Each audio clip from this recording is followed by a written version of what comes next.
kembali di mata kuliah Politik Keuangan Negara. Ini adalah materi pertemuan kedua setelah minggu pertama atau pertama kita membahas tentang pengantar, yaitu membahas tentang silabus, tentang hal-hal yang bersifat teknis tentang mata kuliah kita, dan juga pengertian secara definisi konseptual mata kuliah Politik Keuangan Negara. Nah, pertemuan kedua ini kita membahas tentang monitoring makroekonomi dan bagaimana kita mengukur GDP dan melihat dari GDP itu tentang perkembangan ekonomi. Nah,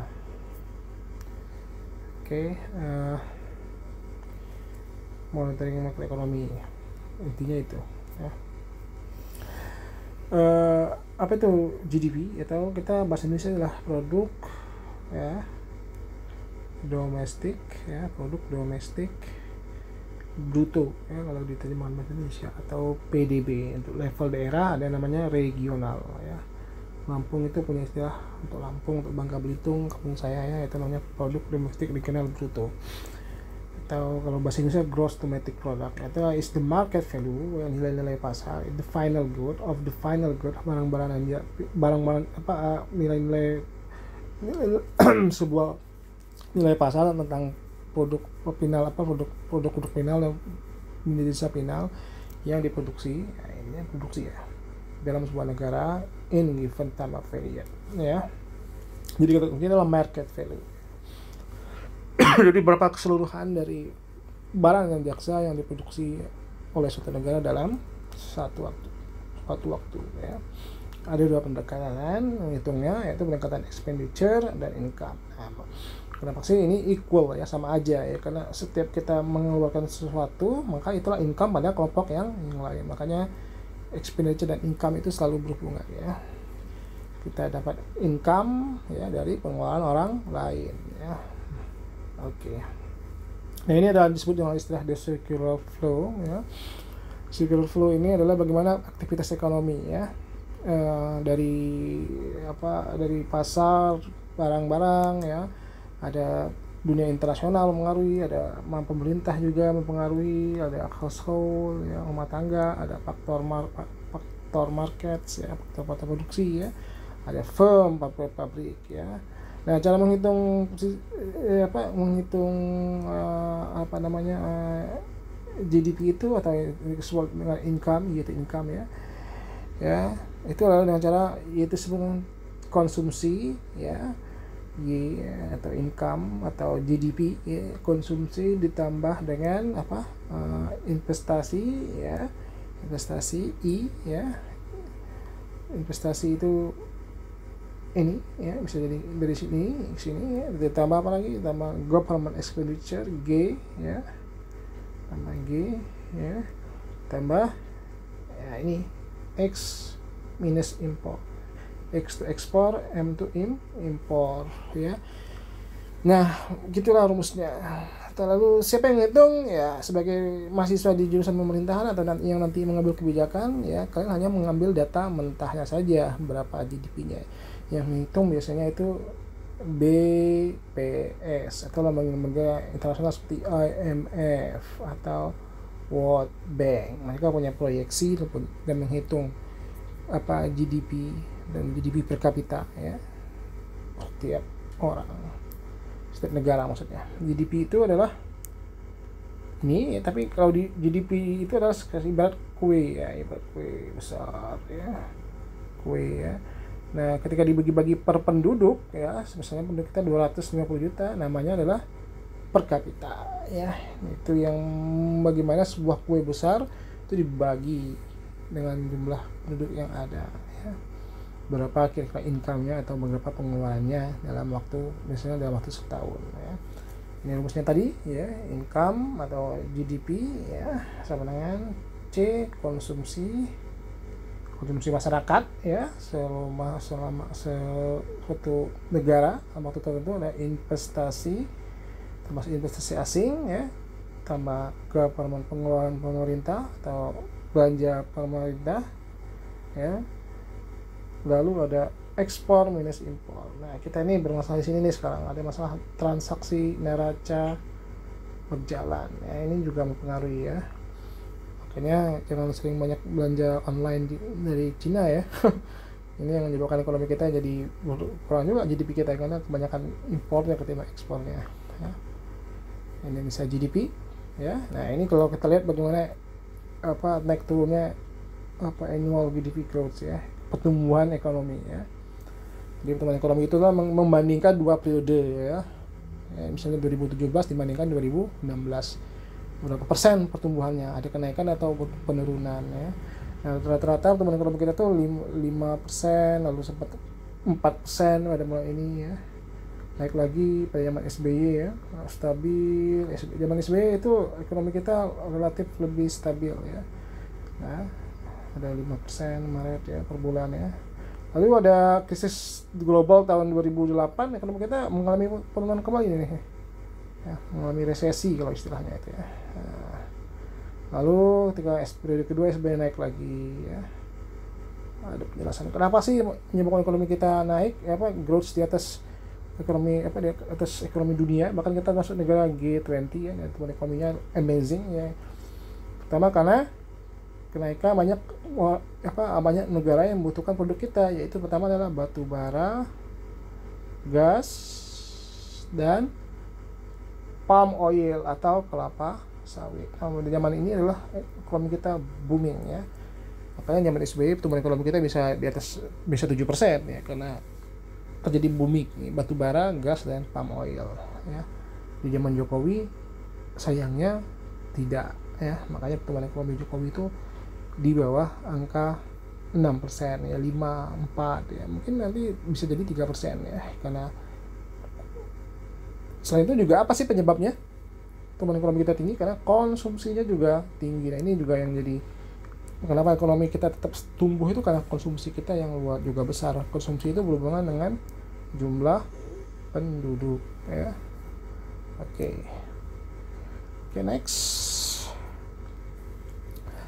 Nah, apa sih kelemahan dalam menghitung ekonomi atau pertumbuhan ekonomi atau kondisi ekonomi dengan GDP ya? Dia tidak mengcover pertama household produksi ya. Jadi yang biasa dihitung itu adalah produksi pabrik-pabrik atau perusahaan-perusahaan. Padahal ada produksi-produksi yang sifatnya household, misalnya PKL, pedagang kaki lima misalnya, penjual pecel lele misalnya, yang tidak tercover, yang dia hanya pada skala besar. Underground economic activity, banyak juga underground economic activity yang tidak bisa dihitung ya. Misalnya underground economic activity itu dulu sempat ya, pasar belanja online itu tidak bisa dikontrol karena dia sifatnya on the ground ya, online, nggak ada etalasenya ya. Walau makanya Menteri Sri Mulyani sempat mewacanakan untuk mengambil pajak terhadap penjual-penjual online ya, termasuk itu penyelundupan misalnya ya. Narkoba itu juga termasuk underground economic activity yang bisa jadi suatu daerah itu bisa pertumbuhan ekonominya bagus gara-gara ada jual beli narkoba yang secara skala besar ya, walau makanya itu illegal tapi underground ya, nggak bisa dilihat. Nah, dan ini juga adalah health life expectancy. Nah, tidak bisa menghitung tentang kualitas kesehatan dan kualitas hidup ya. Nah ini di cover dengan Human Development Index ya, untuk sebagai alternatif untuk mengukur ekonomi atau kemakmuran atau kesejahteraan dengan selain GDP. Tidak bisa menghitung leisure time ya, banyak orang yang punya income ya pasif, kerjanya jalan-jalan aja, posting di Instagram ya kan, posting di Facebook ya, tapi duitnya ngalir terus ya. Nah ini leisure time ini bagian dari juga yang jadi perlu diperhitungkan juga ya, kebahagiaan ya, misalnya bisa menghitung dengan indeks kebahagiaan ya, indeks kebahagiaan misalnya ya.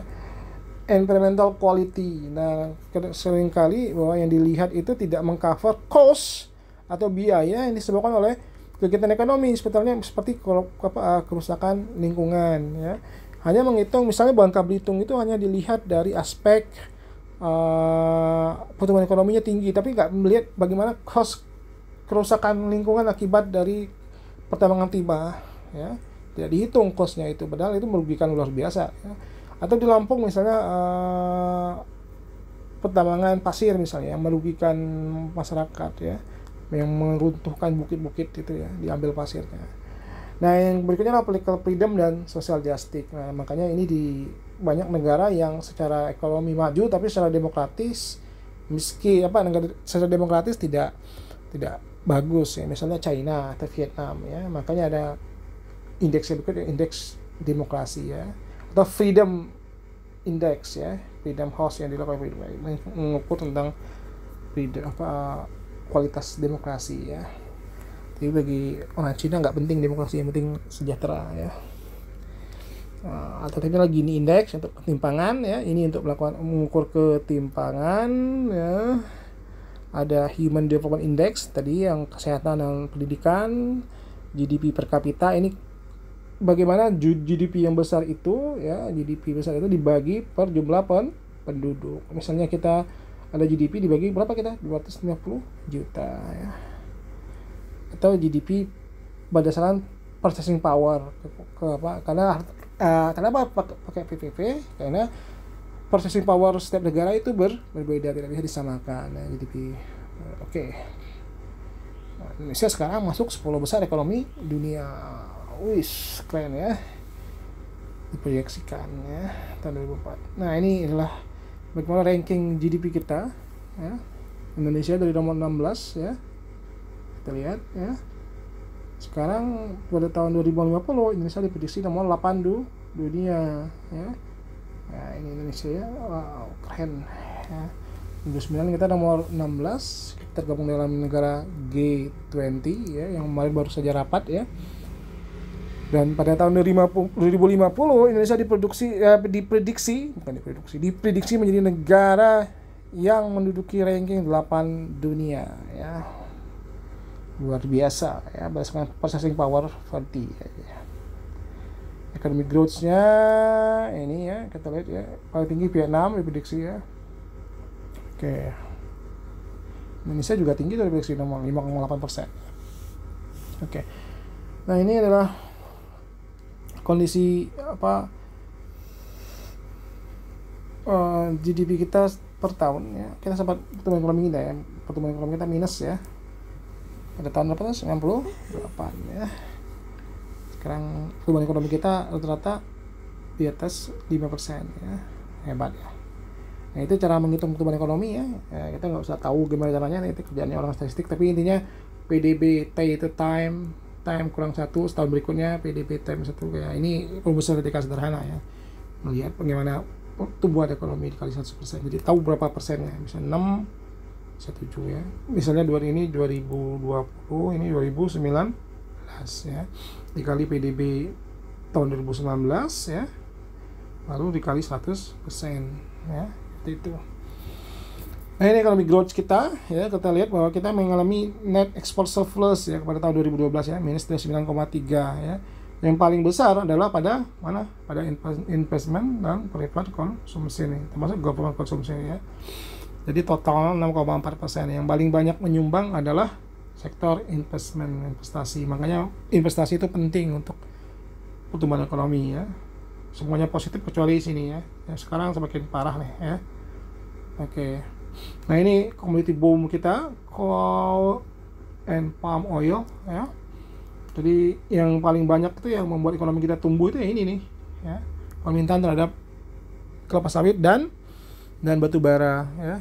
Nah, makanya ketika yang Uni Eropa melarang masuknya palm oil kita, maka itu akan mengaruhi ekonomi kita, karena produk kita ya itu yang utama ya. Lalu ada natural gas dan oil, walaupun oil ini dilema juga ya. Nah, ada istilah potensial GDP, adalah proyeksi akan GDP pada sebuah negara ya, proyeksi ya ini ya, dipengaruhi oleh production dan labor market ya. Oke. Apa yang menyebabkan potensial GDP tumbuh? Yaitu pertama, tumbuhnya supply of labor, jumlah penduduk ya, tumbuhnya labor productivity, ini pendidikan ya. Ini makanya pendidikan itu penting untuk menggeser potensial GDP kita biar bertambah ya.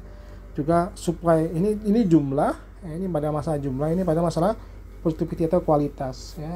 Bisa jadi jumlahnya banyak ya, tapi produktivitasnya rendah ya. Bisa jadi misalnya seorang itu usianya produktif tapi cuma bisa jualan ikan di pasar ya, makanya penghasilannya cuma 200.000 per hari, sedangkan saya cuma duduk-duduk aja ngomong 15 menit bisa 1 juta karena pendidikan, artinya produktivitas saya lebih baik ya.